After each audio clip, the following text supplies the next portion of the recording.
Hello, everybody. It's good to see you all again. My name is Will Dowling, and I'm product marketing manager here at ConnectWise. And I have a very special guest with me today. So, Peter, go ahead and introduce yourself. Hey, well, how are you? Peter Kujawa, VP of Service Leadership, General Manager of Service Leadership for ConnectWise. Awesome. Peter, we're so happy to have you. So, today we are going to be talking about the service leadership compensation report, right? So, I know it I just believe came out. that's the topic for today, That is, yes. in fact, the topic for today. So, I know it just came out. Tell us a little bit about what this report's covering, if you would. Yeah, it just came out last week, and we're really excited about it. So first off, you can get a free executive summary. Anybody who is looking for an executive summary, and that's not just US. We have a global version that's primarily North America, but we also have an APAC and an EMEA version. And we had great participation in the survey. So anybody who wants an executive summary, they're about 10 to 14 pages long, depending on the geo, can get one. The QR codes here. We'll also have a link in the comments for you. And you can buy the full report. The full report became available as of last week, and it's unbelievable. It turned out great. We can hit some of it here today. Yeah, absolutely. How big is the full report, just for reference? It's a bit over 400 pages, which sounds crazy. Like, who's going to sit down and read a 400-page report, right? Unless you're in HR or something. The reality is, we'll show you. There's a lot of data that if you're a partner based in the US, for example, you're not going to be spending any time in the UK EMEA charts or in the Australia, New Zealand charts or the Canada charts. So we show the data a lot of different ways so that partners, no matter where they're located, are able to really make educated decisions about their area. And speaking of that, this year we had really great participation in the report. We had Yeah. Last year, we brought the report back a year ago, Mhm. and we had excellent record participation worldwide in the report last year. Excited to say this year our sample size grew by 50%. So Wow. unbelievable turnout by the partner community worldwide. And it's important to note too that the data that's in this survey is unique in that it's 100% TSPs. There's Mhm. no government data in here or enterprise or the hospital system or all the places where you tend to see data come in on compensation studies on the IT industry. And there's some value in that data, but if I'm really trying to understand what to pay a project manager at an MSP, that data is not as helpful. So this data is 100% industry specific data. And you can see the breakdown. We had about 80% of it was US. The rest of Mhm. it was Canada, Australia, New Zealand, and Europe, which was primarily UK data. That is awesome. So I know you mentioned to me when we were talking earlier that you guys have actually done some stuff with that geo specific data. Let's talk a little bit about what we're doing to help make that data even more relevant. Yeah, one of the things we heard last year was a lot of questions because of the worldwide nature of the data. So Mhm. the questions that came in from partners in EMEA or in UK primarily, or in Australia, New Zealand, was how specific is this data and how relevant is it to me? And so, first of all, it was very relevant last year, but we decided to go a step further this year. So we did full currency conversion throughout the report this year. So when I look at average data, such as a chart like this, well, this is Right. US specific, but we have charts that show averages globally. So we show the data in ways like this where it's geo-specific. We have the top 15 metros in the US. We have APAC, Canada, and APAC is all Australia, New Zealand data in it. Um, Very nice. EMEA is mostly UK, but we did have some partners in other parts of EMEA as well. So we show the data this way. We also show the data in a lot of other ways. And so this is US averages by region. But when Mhm. you see global averages, we converted that currency converted it. So we have a date information here, but we picked the end of November, which is the last date to submit the data, and we picked the British pound, the Australian dollar, and we use those as our baseline currencies in those geos. So New Zealand data was converted to the Australian dollar. The And when we do averages, we blended those and fully converted them to the average. So why does this matter? If I'm a US partner, Okay. my data is not thrown off by the Australian dollar, which is running about 0.62 ratio to the US dollar, or it's not distorted the other way to the pound, which was running about 1.25 the US dollar. So we've got the table in there. So if I'm a partner looking at those averages, I know that they were converted. I can easily convert them to my numbers, and I've got geo-specific information already in there as well. So I can pull up the local data and see what the local data looks like. So either way, I can make a really highly educated decision. So charts like these and the averages one that I just showed, this one, you'll see those are where there's about 300 pages of that kind of data in there. And then the other 125 pages is analysis on some of the trends we'll talk about next. Awesome. So that's a lot of data, man. That's amazing that we have the ability to take that. And the fact that we've taken it and we've regionalized it, one, it makes it more relevant to everybody worldwide, which is good. It makes it more consumable. So I know you're talking about trends. What are some of the biggest trends that we saw this year? Do we have anything we want to just kick off and talk about with that? Yeah, this would be the biggest one and the most important for every partner out there, and that is wage inflation is slowing.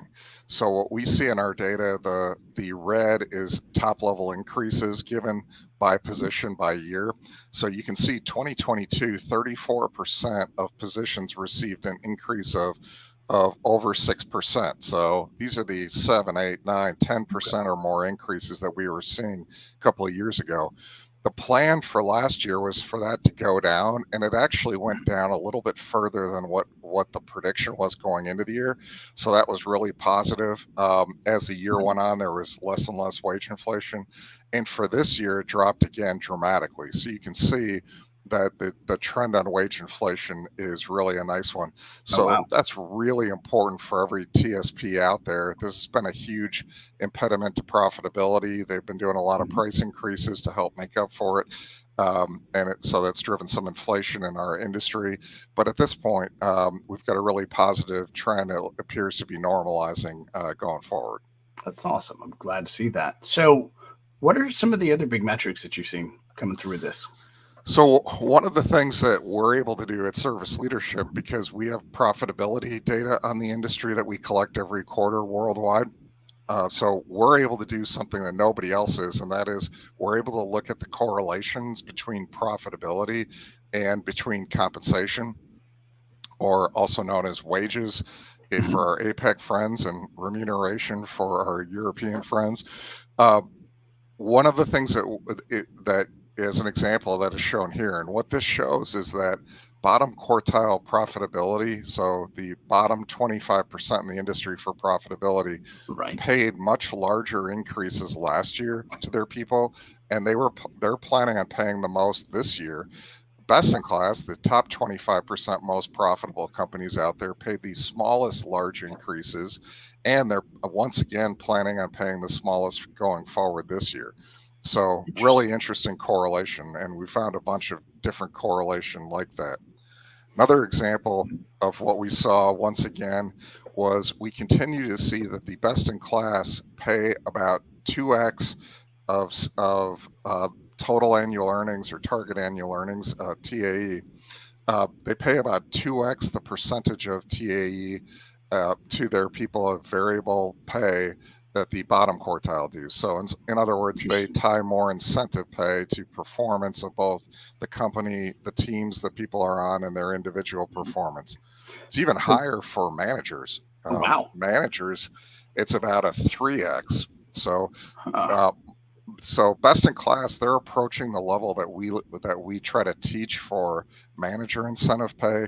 Bottom quartile, not only are they paying the biggest increases, but they have the highest percentage of it that's guaranteed and not tied to performance. I see. Interesting. So what are, as we're looking at these, what are some of the common like incentive plan metrics that you're seeing? Is it really just that, hey, it's tied more to those incentives as opposed to just base pay? What is that? Tell us a It, little it, bit about that. Yeah, it really depends on the position. So if it's a staff position, you're going to want to tie more of it to things that are directly within that employee's control or the team that they're on control. So you might tie a little of it to overall company performance, but you're going to tie most of it to things that relate directly to their role. Okay. So, for example, if you tie a support center tech, a level 1 or 2 tech, to growth and revenue, well, that's not a great thing to tie them into because they don't have a huge amount of control over it. They have Right. some influence. They influence partner retention and things like that, but more so, your revenue growth is going to be tied to your sales efforts and marketing efforts. Mhm. So you want to tie them to things that are ticket performance related, Okay. customer satisfaction related, team performance related. Do a balanced scorecard. It's certainly good to tie them to overall company performance as well. Make everybody on the team tied to that to some degree, but more so you want to tie them to things more directly in their control. Now, when you get Okay. into managers, when you get into the Mhm. executives at the organization, there you want to tie them much more into the performance of the company, right? I mean, Right. we're all in the same boat, and we got to make sure that those at the top are making decisions that are good for the organization overall, not just Mhm. for their particular area. So tying your managers is substantially into EBITDA performance, and EBITDA performance to budget specifically is a Okay. best practice for manager positions. Very cool. So it's really just, I feel like it kind of depends on, where do you base that compensation? Is it on that individual level or is that department level, right? Yeah, yeah. I mean, we're big fans of a balanced scorecard. Maybe you have Mhm. 3 different things that you're tying them into, but the further up the food chain you go, the more that it needs to be tied to performance to budget. So Right. your top level executives on your team, and Mhm. it also depends on the size of the organization. If it's a 6 employee MSP versus a 150 or 200 employee MSP, you're going to have different levels of executives and managers that may be relevant to tie into certain metrics. It depends on the business itself, but we do provide Mhm. some guidance in the report itself about some incentive compensation best practices. Very cool. Okay. So what are we looking at right now? So we also found that not only do the best in class tie the most to performance, they actually Mhm. pay the least on an average basis. So if you look, what this is showing is staff positions. You can see that the Mhm. bottom quartile on average pays the most, and the best in class on average pays the least. Hmm. And the same thing holds true for managers, with the notable exception of the owner. The owner at a best in class, top quartile profitability business can afford to pay him or herself more. Mhm. Um, so, one thing to note on this, a common confusion point we heard last year after people read this is, does this mean that if I work at a best in class MSP that I'm going to make less money? And if I Right. want to make money, I've got to go work at a low performing MSP. The answer 100% is no, it does not mean that. What it's showing is categories of positions. So, Mhm. for example, if I go back to the staff one, managed service staff positions on average, bottom quartile are at 71.7 TAE, best in class is at 62.8. That does not Mhm. mean that every employee in that category is making less money. What it means is that the best in class have a better mix of level 1 and lower level techs. The bottom quartile we tend to see have a higher percentage of level 2, 3, and 4 techs and Uh-huh. a lower percentage of level 1 techs. Well, if I staff my operation with a higher percentage of level 1 techs and all else is equal, I could pay exactly the same at the bottom quartiles as the best in class. But when I add up all of those positions and divide them out, my average compensation is going to be lower. Very cool. Okay. That actually makes a lot of sense.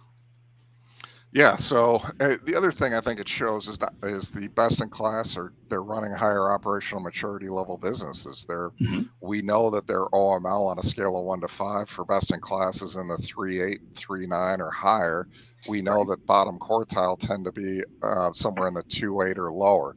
So doing the right things in your business to build scalability and to build operating efficiency, these things also translate here. They allow you to staff your teams right, and they make a massive impact on your profitability as a result of that. That's really cool. It's good to see. So, and I appreciate you breaking that down. That's very important to be able to understand, I feel like. Now, I know you also did some stuff. Here we go. On, work from home versus in office. Let's talk through that. That was some pretty interesting statistics when we were talking about it earlier. Yeah, it blew our mind when the data came in. This is one that you go in with certain anecdotal evidence and you Mhm. expect a certain outcome, and when you break down the data, sometimes the data tells you your anecdotes are wrong, and this was definitely one of those. So we asked for every position, what's the remote work model, and the choices Mhm. were 100% work from home, 100% work from the office, Mhm. hybrid 2 days a week or less, hybrid 3 days a week or more. And based on the discussions that I hear in peer groups and just from partners and overall chatter over the past year or two, I would have guessed that 100% work from home and MSPs would have been, I don't know, 30%, Yeah, 40%, something like that. In actuality, 9.7% in the US, and the US has the most of any geo. that is Um, wild. the dominant model is 100% work from office. If you add the two hybrid models together, Mhm. those are the dominant models by a little bit, particularly in Europe. Okay. But No, I that mean, the makes sense. data is really clear. Employees are back in the office. Yeah. That's surprising. That surprised me as well whenever we were going through all of this. So, I think this is good incentive just to be able to have that information on hand. And I know you guys did some stuff when talking about like paid time off as well, right? We did, yeah. One of the questions we've heard a lot in peer groups, Mhm. discussions both in the Evolve and service leadership groups that we go into, has been about unlimited PTO. A lot Yeah. of MSPs are looking at this and they're asking if they should go to this model and is this the next hot trend? So we decided to collect some data on it.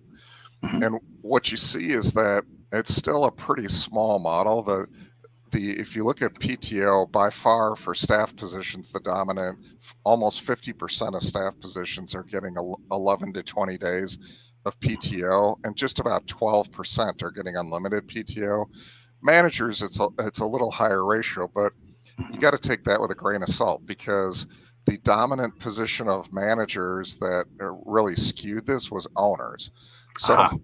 yeah, if I'm an owner, technically I own the business. I can take off any day I want. I technically have unlimited PTO, right?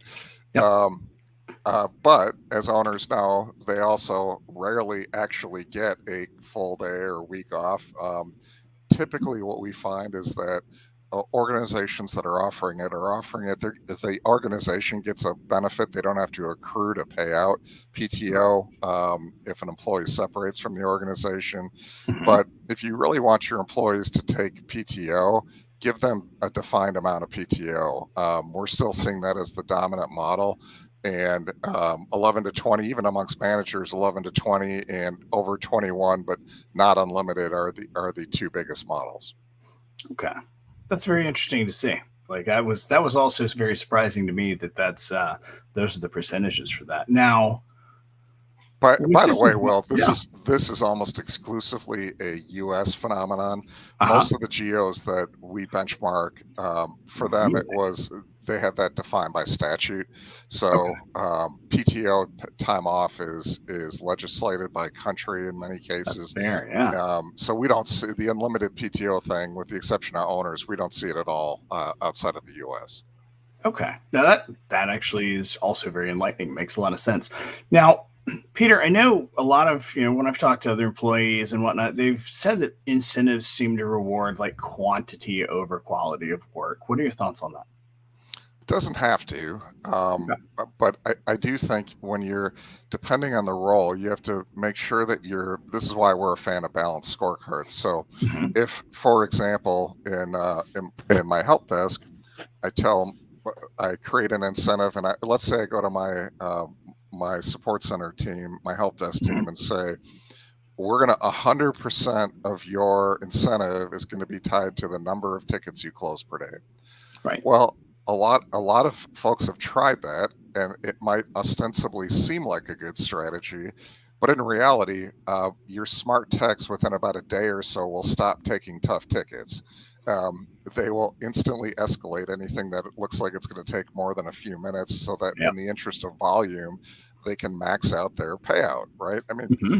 the purpose of doing incentive pay is to incent behavior. So, what Right. behavior do you want to incent? So, with help desk positions, that's why you want to look at a mix.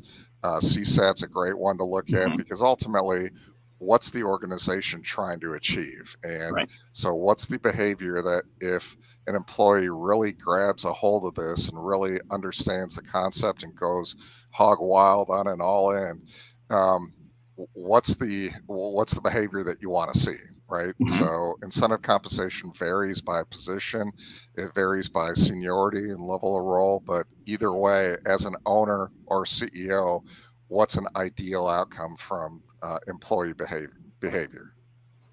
Yeah, that's honestly, I feel like that's a difficult thing for people to really start to think about. But once you really start to think about that and what exactly you want to incentivize, as far as employee behavior, like you got to look at the pros and the cons. Because if you're incentivizing again, number of tickets closed, people are going to game the system. But if you're looking at like, hey, how do we retain our customers? We make them happy. If you're incentivizing doing everything you can to make a customer happy using things like CSATs to be able to support that, you really kind of feel like you get a lot more holistic view of what your employees are actually doing, right? Yeah, yeah, and look, there's a lot of things that you when you're building incentive plans out Mhm. that you want to take into account. How you roll them out, you don't want to take their base salary today and just add it on top. You want to There's some ways to transition this. So part of their base salary um, gets them their base salary should get them part way to their TAE, but the incentive is what Mhm. should take them to their full TAE. And if they do a great job, they have a chance to make more money. And if they don't do a great job, or the team doesn't, then they're going to make less money, right? Yeah, That's really absolutely. what you're trying to get to. But how you get there, you don't want to go out and just tomorrow say, "Hey, service leadership showed this as a best practice. We're going to Mhm. roll this out to our entire organization." My Right. suggestion is start with your managers, Mhm. get your incentive plans in place, make sure that your budgeting is in place and well done, and we have guidance for that now, and a tool to help do that within Service Leadership Index. um, Make sure you've got some of those best practices down, and then maybe spend this year just focusing in on what would those things be. And if I was going to incent Yeah. my service folks, what are the things that I would put into play, and start to measure what would performance look like, right? And Yeah. start to introduce the concept to make sure your managers, that first of all you've got their incentive down first, and Mhm. that you tweak it at the end of the year. Incentive compensation is something you don't want to tweak throughout the year.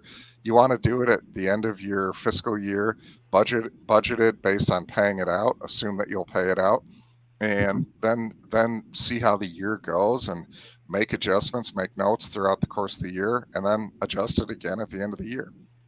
I love that. That's fantastic. So now, Peter, we've talked a lot about the executive summary, how it's free, and tell us a little bit about that value in buying that full report above and beyond the executive summary. Yeah, the full report, we priced it at 2000 US. Mhm. It's a steal. So what I've told partners who've asked about the value is if you make one compensation decision because of Yep. the data, you will more than pay for the report. And you're not going to just make one decision. You'll use it for a lot. I mean, the Mhm. reality is, if you look at today, how does an MSP know what to pay their people? How do they really know? What do you look at? Our positions are a little unique. If you go out and you look at Glassdoor and other sources, you're going to get some data, but it's probably not going to be great. Yeah. Um, so you try to rely on that gut feel. You rely on what your employees are telling you, maybe what a headhunter told an employee who threatened to leave if they didn't get a number. you know Yeah. Not great sources of objective data. And Absolutely. so this allows the owner or CEO to take a step back, or VP of HR, and say, that this is another look. And you may not say we're going to pay exactly what we saw in the service leadership comp report, and that's fine. Mhm. The idea is it's going to give you a lot of information to make a more educated decision. And Yeah. for every TSP out there, it's critical you do, because about 80 to 85% of your expenses are your people, right? This is Absolutely. going to be a large difference between whether you make money or you don't. Mhm. And that's a very good point. So, Peter, let's say I'm a business owner, right? And I go ahead, I purchase the full report. I read through it and I go, oh man, there's so many changes that I feel like I need to make. What are my next steps with that? I believe, that's where service leadership comes in, right? Yeah, we provide a lot of guidance in the report on how to do some of these things right. We also have a lot of training on Sleek, SLIQ, our Mhm. OML improvement coaching tool. But you start, it's the same, the old saying, how do you eat an elephant? Yeah, One, exactly. one bite at a time, right? Um, Start making compensation decisions based on your new employees you're bringing in. Right, you start going through and evaluating all your employees, looking at where are they at now, and start making decisions at your next raise period. There's a lot of opportunities that you'll have to use the data. And I didn't really answer your last question, Will, which is what's the difference between the exec summary and the full report? The Mhm. full report is 400 plus pages, and it has the data tables in there. The exec Right. summary is, I don't know, 10, 12, 14 pages, depending on the geo. And it's mostly going to talk about some of these high level conclusions. It's going to only have a couple examples of data tables. So Okay. it's not going to be able to provide the depth and quality of the overall data that the full one has. That's awesome. So full report, it's your friend, you want it. Like that's easiest way I can put that. So anything else you want to add from this, Peter? I mean, I know we've gone through a lot, but I feel like there's just so much knowledge in this report that we've already talked about. Anything you want to do to summarize it, kind of give us some nuggets of wisdom here? Yeah, use the data. Mm-hmm. It'll make a material impact on your profitability if you do. And start today. Yeah. If you haven't been using data like this to make compensation decisions, you're not alone. That's pretty common as you grow your business. You grow it based on muscle and feel, and it gets you to a certain point. But every provider at every size would benefit from knowing what they really should be paying their people, not only Mm-hmm. for profitability, but for recruiting and retention. Maybe you're Yeah. underpaying and you're struggling to get quality people in and you can't figure out why. And maybe people are telling you anecdotally that you're not paying enough. Well, maybe they're right. Yeah. And so it's not just to make sure that you're not overpaying, it's to make sure that you're adequately paying your people for recruiting and retention purposes as well. It's really, really important as a discipline for every MSP owner or CEO. Absolutely agree with you there, and that's one thing that I've heard from a lot of TSPs that I've talked to is it's that woe of, hey, I just lost a veteran technician. Was I paying him enough? Was I not? Because let's face it, the cost of turnover is something that we don't really think about until it hits us in the face. I mean, you think about hiring a new person, getting them trained up. They're not going to be profitable until you've really got them going. And if you had to pay a headhunter to get that person, you're paying, half of their salary on top of it. So being able to make Yeah, sure that you're in that right range, I mean, that's yeah, you huge. do. And at least at a minimum, you want to have a maximum degree of control over the Mhm. process. You're going to lose some key people. In fact, the model for MSPs requires that you do. You Yeah. need to make sure that you're bringing in enough level ones in your tech teams and in your project teams to Mhm. maintain that lower average payroll. But so you need to lose some key people from time to time. Yeah. But you want to minimize it, right? If you're just Exactly. constantly churning people over and you can't retain the people you want to retain, and you're not Mhm. able to promote the right people because they leave before that opportunity, and all of those kind of things, it can really set you back as a business and Yeah. be extremely disruptive to your ability to grow your business. Absolutely agreed. And that's, it's something that I know I've heard from a lot of our partners, that's a pain point. So having this data on hand is immensely valuable to everyone who's running a business or managing people. So any other closing thoughts you have on this, Peter? If people have that are watching have questions, please go ahead, put them in the comments. We want to make sure that we're answering any questions you may have. Yeah. Do we have any questions that have come in so far, Will? So far, I've seen folks asking like, how do we download it? And we've got those answered. Um, but yeah, if people have any questions, like ask them. We want to hear them. Otherwise, Peter, if you have any closing thoughts you want to close us out on, we can go from there. Yeah. Read the report, take the Mm-hmm. time to because it'll have such an impact. But B, every year when we collect this data, and we're going to keep doing this report. So we'll be collecting a fresh round of data this October and November, just like we did last year. That data that's published in this report. If you provide your data into our sample, you'll get a free report. So That's awesome. buying it at $2,000 is a great deal. Getting it for free is an even better deal, Will.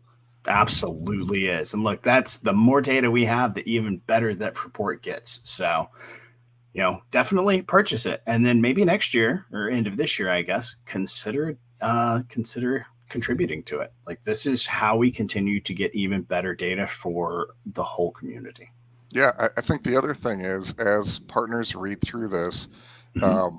we'd love to hear from them at Yeah. Service Leadership, benchmarking at service-leadership.com. If they have any suggestions for positions that they'd like to see us collect data on future years. Last year, we started with a little over 50 positions, and we're pretty close to 60 this year. We added some Wow. new positions in, and we did that, and we added some new questions, as we were talking about a minute ago, on PTO and Mm-hmm. on remote work. We added those questions based on partner requests for data. So if there's That's other awesome. positions or things like that, let us know. Yeah, we got some very surprising answers from those, which was really cool. Like, I love to see that. And now we actually have a benchmark for it. Look at that. All right. Well, I'm not seeing any other questions coming in, Peter. So I appreciate your time today. I know everyone else appreciates your time today. If you haven't downloaded the executive summary yet, do it. Also, buy the full report. It is worth the spend for you. You will have a treasure trove of knowledge at your fingertips, and it'll help get you on that right path to be able to continue to mature your business. Right, Peter? Yeah, you bet. It'll be worth your time and money. We're just thrilled with how it turned out this year, and I'm a little biased, but it's a great product. It turned out awesome. I love it. All right. Well, everybody, until next time, keep it classy and have a great week. Bye, everybody. Right.